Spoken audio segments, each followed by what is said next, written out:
Well, racing returns to Cheltenham on Friday.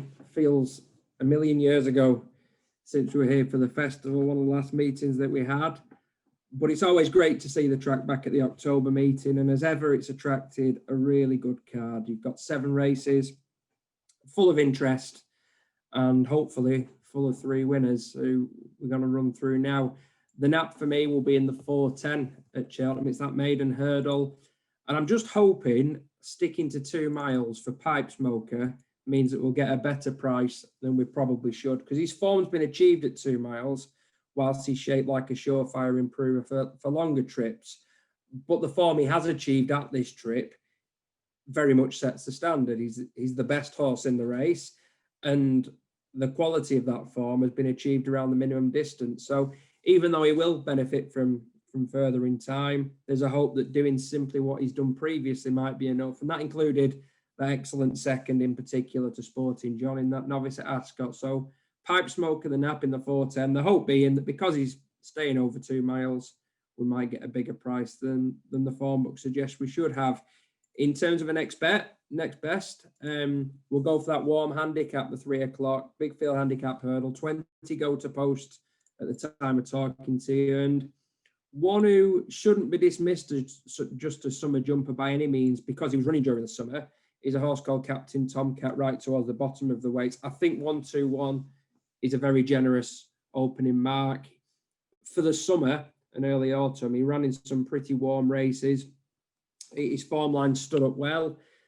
And the day he won at Utoxeter, it might have looked just an ordinary race on the face of it, but he beat Leroy, who's a subsequent winner and has held his form really well since St. Jumping.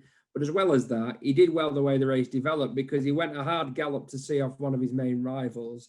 And then when the hold of horses closed in, he had enough in reserve to see them off as well. That was that penultimate run when he beat El Baracho. El Baracho has advertised the form since, even though his 2 runs in handicaps have been disappointing. And we've got this axis of Dr. Richard Newland and Killian Leonard, who have teamed up with the likes of Mason Jar down the years to win many a big handicap hurdle. And they did the same at Market Raising as well to lift their big summer prize. So Captain Tomcat at a likely price, he'd be the next best. And for an outsider, somebody who wants to swing at something, in the following race at 3:35, handicap chase. Plenty of young pretenders. Scardor is a very likeable horse. He'll scale greater heights.